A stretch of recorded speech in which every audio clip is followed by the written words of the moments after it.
Well, here we are at Portland International Raceway for the second round of the SRA National Championship Sidecar Series for 1997.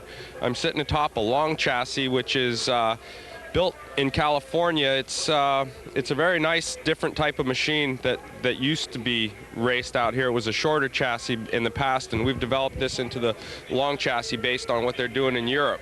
The SRA stands for the Sidecar Racers Association, and we're a national organization that this year, for the first time, we're going to have our own national championship. The last legs, the East Coast legs, will be at Elkhart Lake in the Sunday, June 8th. Is through this unit right here, which complies to the rules by making it the front handlebars have to be a part of the steering unit, but the weight and the load is handled by this part, which is more taken from what car people do and the car type of suspension. We have two calipers up in the front. The front one with 4-piston is operated by the foot pedal, and this is what you call an emergency brake. In case you have a brake failure, you still have a hand brake similar to a motorcycle would have.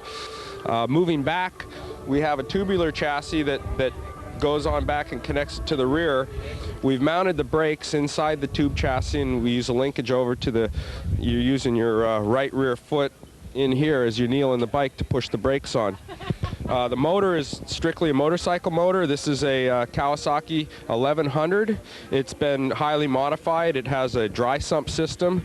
We're running the oil cooler and oil filter out there on the chair for the weight distribution to make that a little bit more conducive to higher turns. We've actually got to the point where we're putting the battery up in the front just to transfer a little bit more weight and to get it up here. We're using Penske shocks from the Penske racing, auto racing world, and these have really improved the handling of the bikes. The chair wheel on a sidecar, on a road racing sidecar, is rigid by rules. You cannot have a suspended chair wheel member. So this is your chair wheel, but it's completely adjustable, so you can adjust your camber and caster and your toe in right here. And this allows you for modifications at each racetrack. If you have predominantly left hand or a right hand track, you can go ahead and dial it in just the way you like it. And each rider is a little bit, more particular about how they want their bike to feel. The rear suspension is stolen right off of a Formula car. This upright here is used on a Tiger Racer, and we've modified the CV joint to adapt to a chain, and we're just go ahead and put the chain on there and line it up with the motor. It's completely adjustable. You have a camber correcting angle up here, and you have your complete adjustments, and the ride height adjustment here hooked into your Penske shock. It's a really nice little package, and it goes really fast. You could hit up to about 170 miles an hour on this unit right here. It's putting out about 160 horsepower, so it'll get down the straightaway pretty quick. And the brakes that are on it work very well, so you could stop very fast also. It'll put the passenger right into the fairing if the driver hits the brakes very hard. These are racing carburetors right out of the motorcycle world. Flat side CR carburetors. They produce probably about 15-20 horsepower just by bolting those on, and the complete package is a teamwork package, so the driver, the passenger, and the bike are all very tuned in to each other, and the modifications you can do and the adjustments you do is because the team requires these adjustments to go faster around the turns. So that's what sidecar racing is all about.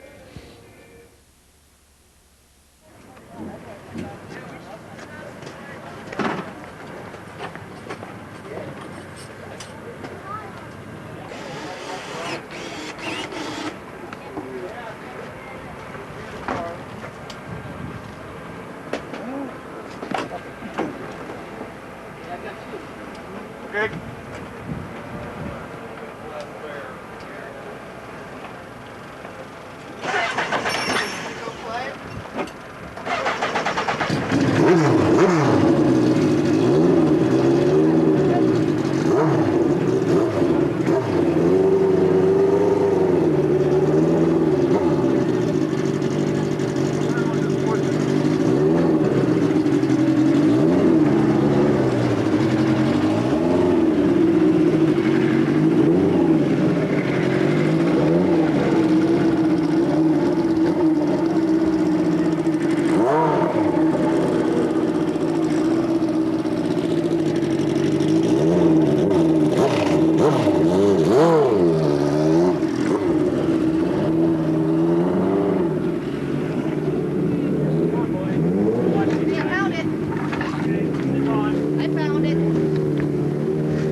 Well, the first event of the OMRA season brought the sidecars. We won't be seeing them up until later on in September. Well, anyway, upcoming is an interview with Rick Murray, president of the Sidecar Racing Association, on April 27th, 1997.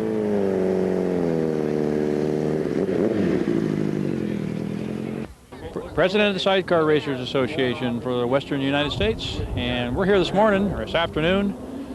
Oregon sunshine, looking forward to it. Track's great, the people are great, and we're here to have fun.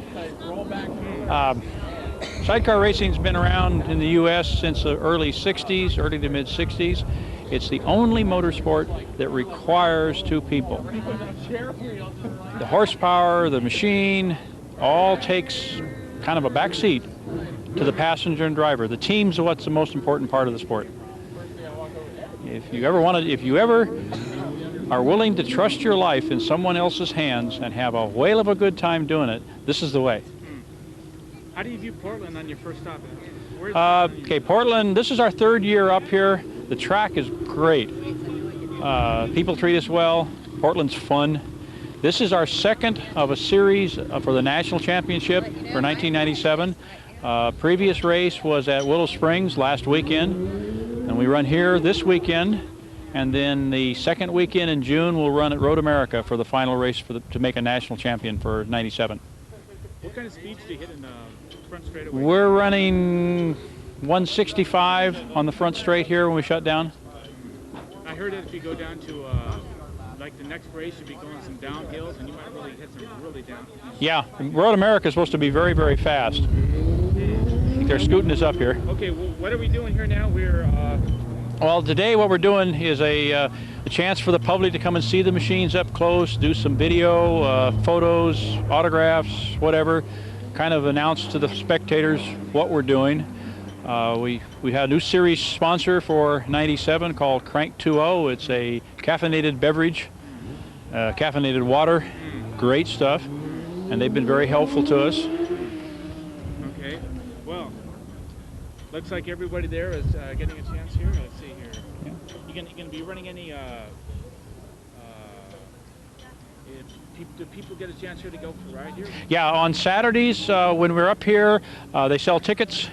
That anyone with a racing license and the full required safety gear gets a 2-lap jaunt. One lap relatively slow for feel out, and the next one a little bit faster. That's on the Saturday during the practice sessions put on by the club. We'll be up here again in September with the club race. And anybody that wants to come out and try it, discuss it with the track, and we like to give rides. I hear it's really exciting for the monkeys in the back. Yes, it is. We give people fair warning when they go out. You'll either love it or hate it. I've had people get on it, do 2 laps, walk away, and never talk to anybody again. I've also had somebody get on it, go 2 laps, and go buy one. So how much does one of these things cost? Run anywhere from around $3,000 up for a machine. It depends on the vintage as much as anything else. Like we've got one on the back of the trailer, which is a prototype model of a number of the machines.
good at 13?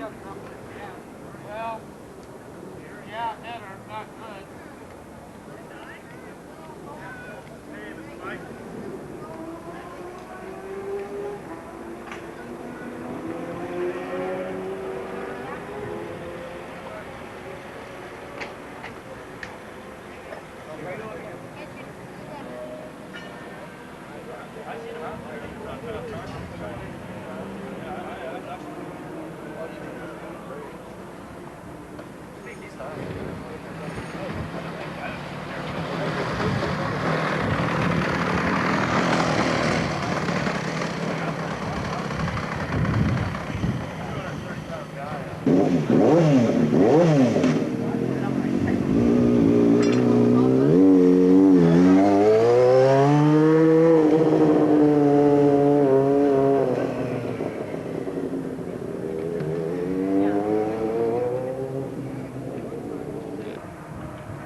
Yeah.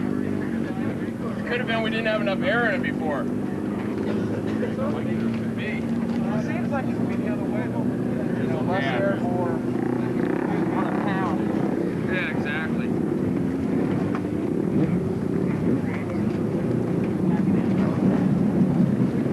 Cheers, please.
kind of, what do they call it, extreme racer? Yeah.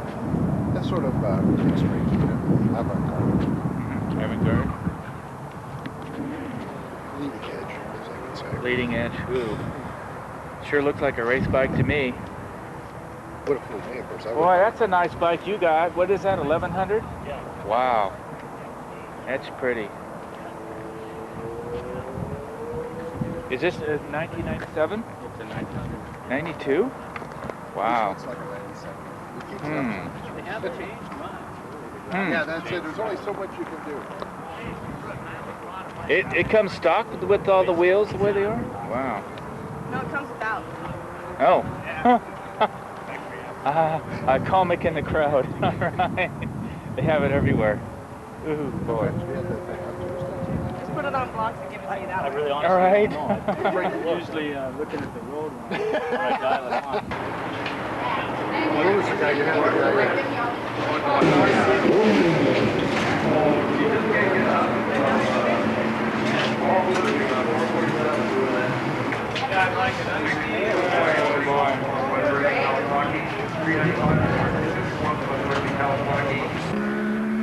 Well, I think most people would agree that being behind the stands, a shot behind the stands is not the kind of shot I should be showing you all. But this is my program, and I want to take you in a new direction. Earlier, we talked to a couple sidecar racers from sunny Southern California, and now I want to talk to a local rider here, a newcomer to the sport, riding in the vintage class. He's actually riding an old Norton 65 because I don't have a coil on mine, and I don't have the flat bars. Mine was. This has really been built over into like a. That's Commando model, 65 with one of the old Dominators or something. What year is this? 71. 71. Yeah, I had mine was like a TT model and had pipes on the side here. I had two pipes that came up right through here, kind of like a scrambler model. Oh, okay, yeah. That really, the middle range, that really Well, how does this work for you? It's pretty good. It's right along. It's kind of difficult. You're out there with some of the more modern bikes. And let's face it, on the straightaway, toast. Oh yeah? They're so toast. What displacement does this have? 750. 750? I noticed you got your tack all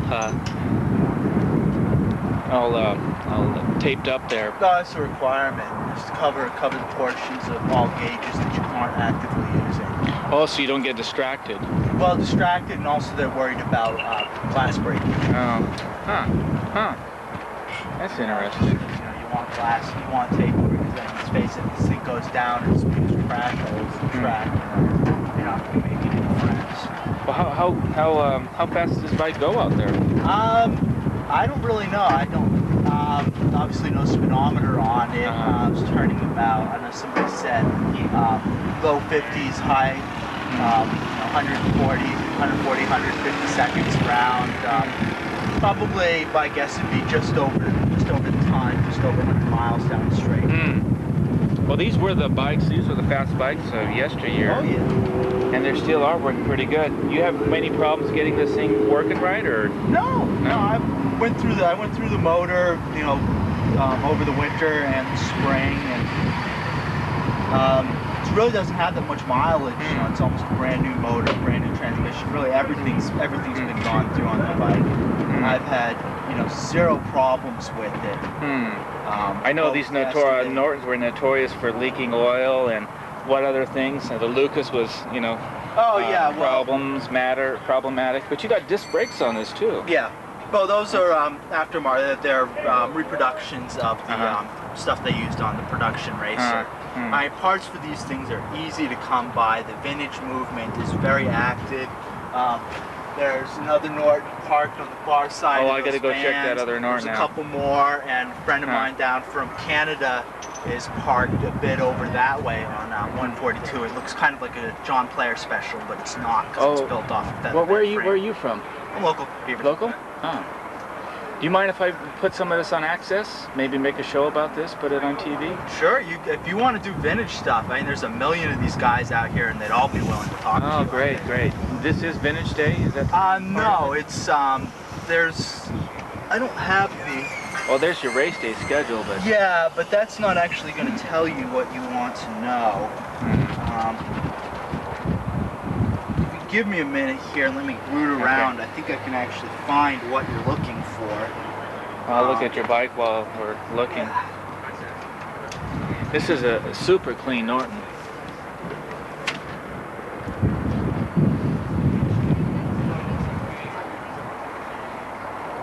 The guy you really want to talk to is Fred Eaton, who's the organizer for the Sounds of the Past, which is you know, racing series to promote vintage racing. There's a bunch of guys here that run Commandos, Tridents, a couple of Daytona 500, and a lot of Italian singles. And he does a pretty good job of promoting it just to, you know, broaden the appeal. That's kind of how I got into this. Was one of my friends who just left here a little earlier race Norton Commando as well. He's not racing this year due to personal business reasons, but sort of hooked me into the sport. How long has that been? For me, racing, this is my first year out. First year out. Well, you can tell by the plates. Any number that starts with 7. Okay, we got to have a plate here, number. The 7. Oh, okay, series, 7. That identifies the bike and the rider. Identifies the rider as being a novice. 718. Okay. And then so, coming up, the main event or the main. Oh, it would be on the 19th through the 21st, which would be the vintage weekend. They're doing vintage racing, promoting vintage racing, and they'll also be doing sidecars as well. Wow. Yeah, if you haven't seen sidecars, it's something else. Well, I've seen a little bit of those sidecars the last time I was out here, and that was really exciting. Yeah. Sure like to see them come out here again, though. They did that a couple weekends, and you know, the amazing thing is, I mean, it doesn't resemble. I mean, if you're familiar with the sidecar on a motorcycle, it's not.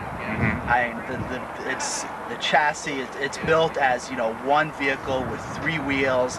The speeds they reach are phenomenal. They sound like F1 machines going down the track. Yeah, well, they use, you know, just a big motorcycle engine parked behind the driver. The pilot is basically lying on their stomach with their feet way out behind him, and you know, it's like 1100, 1200 cc motor out of a large Japanese motorcycle, and then the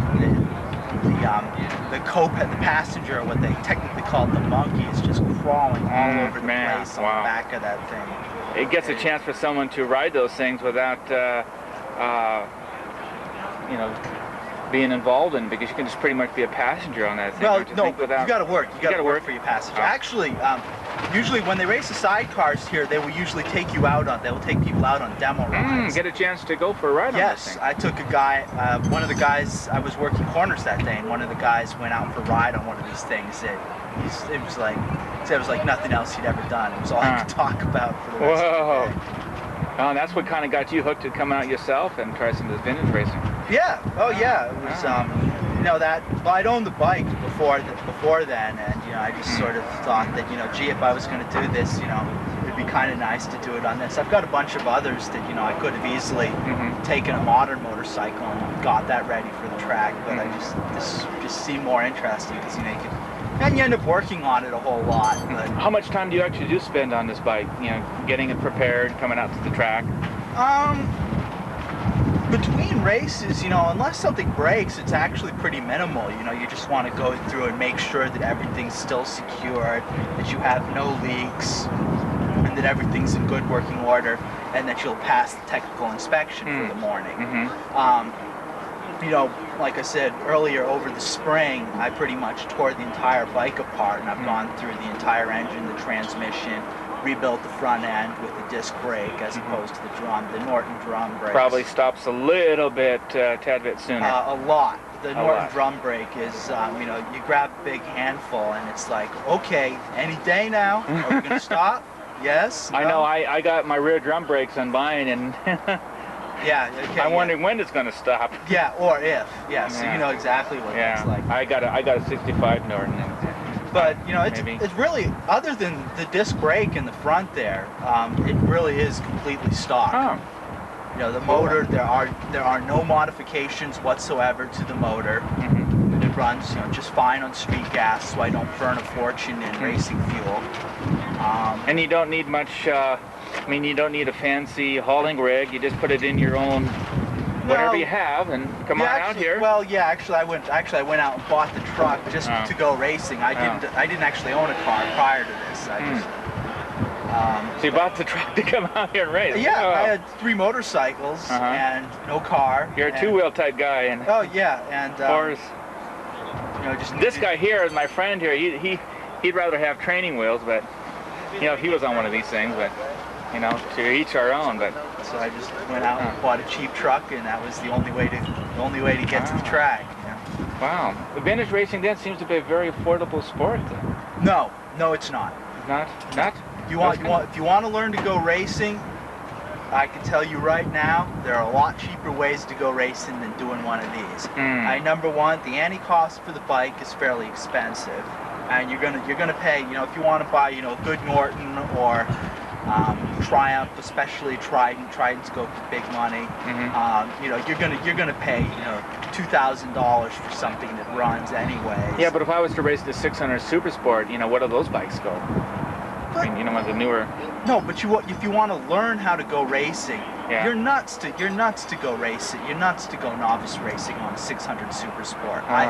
In my opinion. Yeah, that's too fast. I mean, that's a ride. So if you want to learn how to go racing, you go buy somebody's used EX500 or some small displacement.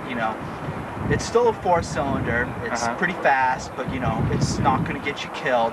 And you can pick up, you just buy somebody else's novice bike after they've graduated into a big motorcycle, and you can buy something that runs for, $1,500, $2,500 tops. And I've got a lot more than that tied up in this thing. What with the initial purchase of the bike and then having completely gone through and redone everything. So.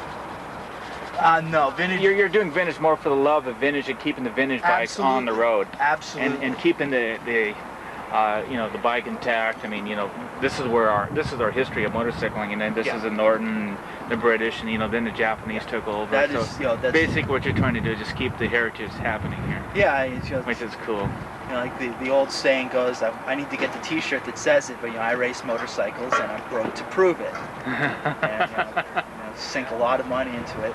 Like I said, it can be done for a lot cheaper than I'm doing this. All right. Well, thanks for talking with me. Pleasure. Good luck in the race today. Hopefully, get some, more people involved. Yeah. That's kind of the name of the game. I don't see many spectators out here. The guys. Most of the bikes are actually hidden behind that row of vans over there. But well, I'll have to go and check them out then. Go talk to them, and there's a couple others headed down that way as well. Go see. So you got quite a drive coming here, don't you? Yeah, we come all the way from Boise, Idaho, and that's about 400 miles or so. And Harvey Atagi and his wife have been helping me haul the bikes out here. Makes it easy. Thanks, Scott. Let's go racing!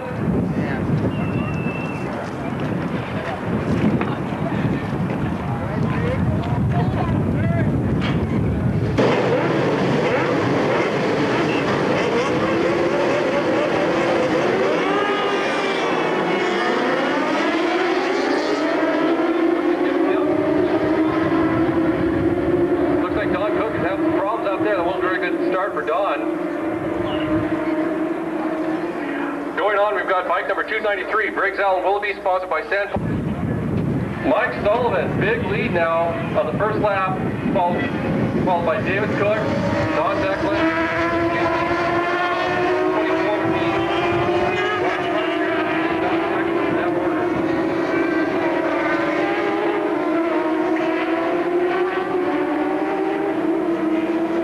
Number 349 is the one that's down the end turn. He's out there somewhere. Bike number 349. Jamie Naples down in turn 1. Riders up and all right. Missing the corner. Still leading, Mike Sullivan. Dave Cook in second. Rob Carpenter in third. Don Declan in fourth. Wow, look at that. That's quite a turn 9 on the outside there. Real close to air failed.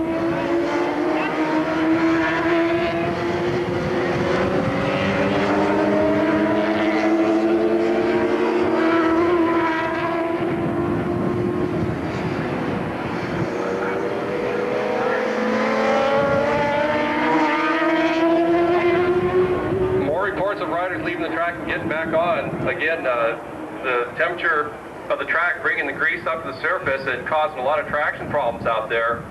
Lead shrinking a little bit. David Cook right behind him now. Rob Carpenter still in third. Don Becklin in fourth.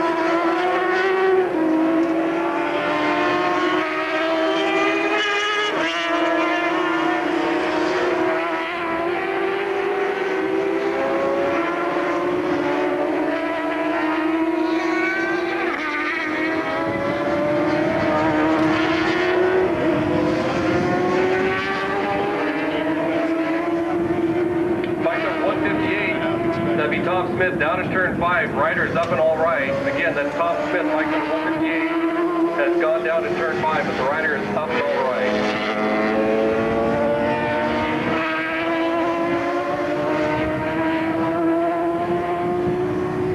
David Cook.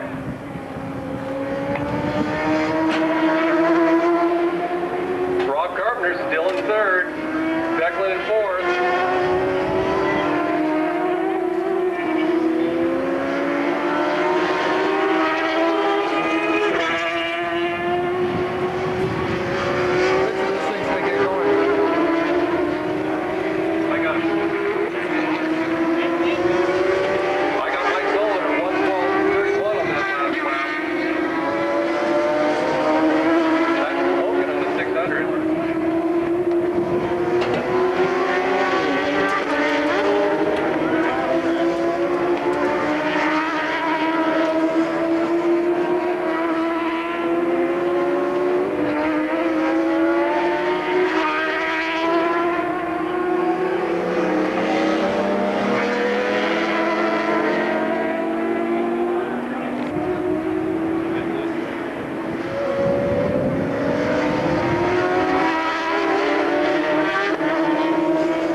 Right on his tail.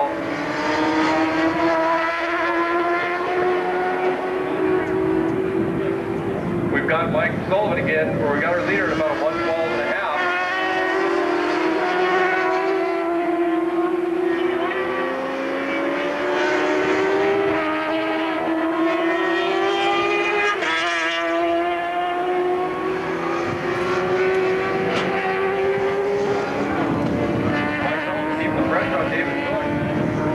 On lap traffic, David Cook is on the inside, so does Mike Sullivan.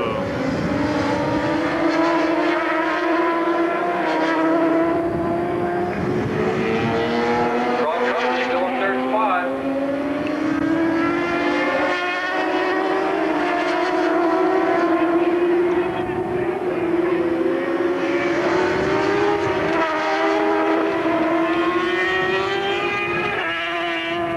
Let's make this first call for 750 Superbike. First call for 750 Superbike.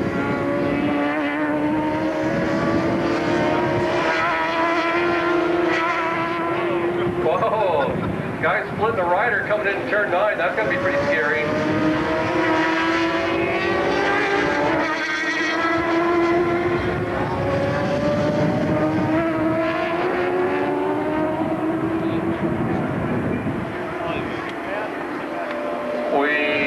We understand that rider 221 actually did his going off the track this time. Good job for rider 221. David Cook extending his lead a little bit over Mike Sullivan. 2 laps to go.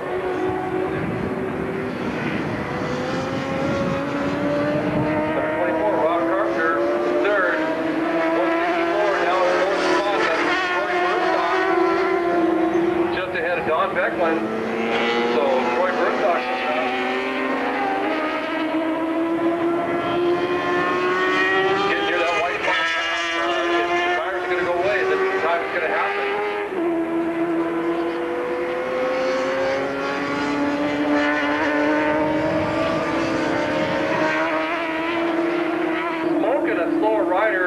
Sullivan being held up a little bit, but getting around him. And they're taking the right side for last lap. Last lap. We'll make the second call for 750 Superbike. Second call for 750 Superbike. It's the last lap. If Sullivan's going to do it, he's got to do it now. Rob Carpenter still holding down the third spot.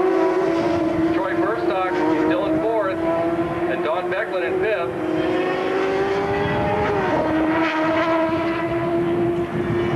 There's still a lot of racing action out here in this thing. And I don't think it's over between Mike Sullivan and David Cook.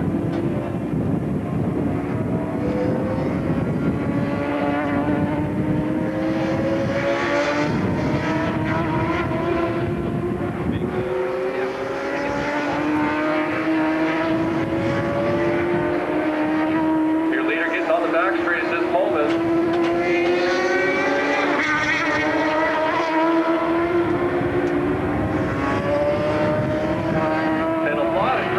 David Cook in front, but just a ton of traffic to have to get through, negotiate through. Mike Sullivan's on his tail. Here it is, turn 9. It's going to be David Cook. Mike Sullivan. David Cook with the win. YZF 600 sponsored by Beaverton Honda, Motul, Battle Gray, AirTech, and Mototune. Third spot, Rob Carpenter. Burstock, and fifth going to Don Becklin. Last call for 750 Superbike. Yeah.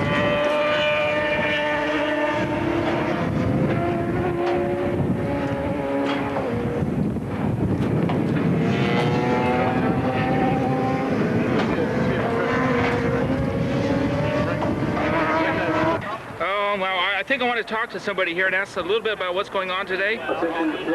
Well, we've got races going on today. Yeah. And any upcoming events? Let's see. In June we have Italian Day, and we have the NASB races coming up this summer, and the vintage races in September. It's gonna be a lot of fun for all of those. And do you have anything special going on for Harleys? I know there's a lot of Harley folks out there. Oh gosh, how could I forget that? Yeah, we have Harley Day too. Big turnout of Harley fans and Harley riders, and it's quite a fun event. Next stop on the Sunday tour, the Zlock Report. I was very, very fortunate to get an interview with Dan Zlock of Zlock Racing out of Spanaway, Washington. He is the tuner for Keith Pinkstaff. Upcoming is a little interview with Keith Pinkstaff also. So these guys here are the professional guys. These guys have been around racing for a long time, like maybe over 20 years. But anyway, let's contrast that with an earlier interview that I had with a Norton rider riding the vintage class. So let's begin and see what these guys have to say. Top here to lower it so that the chain has a straighter run, and when the power is put to the bike, the chain becomes almost like a solid piece of steel across the top, and it would shove down on the swing arm pivot, and that upsets the suspension, causes the bike to squat, and it causes the rider to lose control of the motorcycle. It can't get the driving needs out of the corners. So that portion of it is modified. The suspension linkage is also of our design, and we manufacture suspension links also that have a different ratios, different shock linkage ratios on them. The stock one is softer for street, so you get a more comfortable ride. Well, for racing, you need a more linear increase in spring rate and dampening rate to maintain control. The same thing can be said for the front suspension on it. But then again, if you have a stiff suspension, you don't feel the road, right? Or does that depend on the driver? The stiffer suspension generally will give you a fairly rough ride, and until the rider gets up to speed, to within a second or two of what he's going to be able to run, you can't really get any accurate feedback. The idea is to keep the tires in contact with the pavement. We don't really care about the comfort of the rider. He's going to have to be in shape to handle that situation. So you don't have much shock movement? No shock movement? The shock movement is slightly less than stock, but you'll get probably about 4 inches of travel in the rear and about 4.5 in the front out of them. What about brakes? Can you talk a little bit about the braking differences? The brakes on these, although the Kawasaki comes with excellent brakes, these are manufactured by EBC, European Brake Company, and they've been a sponsor for us for the last couple of years. We've went through a number of generations. Their latest generation uses, as is standard practice in the racing industry, a floating disc. As you can see, they flex back and forth on the carrier. That allows the heat and the expansion to not bind them on the rotor carrier itself. However, when they get real hot, they want to warp anyway. So the latest generation of pads that we're using are all metal pads now. They used to be organic combinations, and now they're like a solid bronze-like material, and they absorb the heat from the disc, allowing the disc to not get quite so hot and not warp so badly. How many laps does it take? Does it take some time for the brakes to warm up? Does it bring them up to an operating temperature? Usually they're within running parameters on the hot lap. Yeah, you can usually get them up to temperature on the hot lap to where you aren't going to have any problems with them. Pretty good that way. No fade. No fade. No. Can these stop on a dime, just like the what would you say, rumors or fables? If you watch at the end of the front straightaway here, or at many venues with a top-notch rider like Keith, oftentimes he'll come into turn one with about 6 inches of air underneath the rear wheel. So that's about all the brakes you can use. You can't use any more than that. So. Now, what about when you talk about like the rear wheel skipping on a bike? What would cause that? Like coming corner hard, and the thing would sort of skip around rather than track around. There's slide, a lot of. Do you want these things set up so they do slide? Slide in. That's true. You want them to slide smoothly around the corners, and a variety of things come into play. Tires. We have a choice of tire compounds and carcasses. That will make a big difference. The slick tires with no treads are available in a variety of soft and hard rubbers, and if you get that off, it can upset the suspension, cause it to skip, hop, slide, a lot of problems. It's a combination of suspension, weight bias, front and rear weight bias will upset the bike. Can you set that with brakes now? Can you set your brake bias on rear and front brake bias on? We don't even. Most riders very rarely even use the rear brake on the motorcycle, simply because when you have the rear wheel in the air, no matter what you do with the brake, it isn't going to have much effect on the motorcycle. And that's particular to motorcycles. Cars wouldn't have that situation. They always carry a percentage on the rear wheels right, and also. Sometimes a driver can alter that. Correct. Adjust that. Very few riders will. Some riders will use the rear brake for certain applications, but very few do very much with it, simply because of the weight transfer is so severe on a motorcycle. Center of gravity is very high on a motorcycle, whereas a car it would be very, very low. So that being the case, before you achieve maximum braking, you will pick the rear wheel off the ground. It has to do with the center of gravity. If the center of gravity was very high on a car would do the same thing. But it isn't, so it just slides the tires. It won't actually pick the rear end up. You can't get 100% weight transfer to the front of a car, whereas you can on a road racing motorcycle.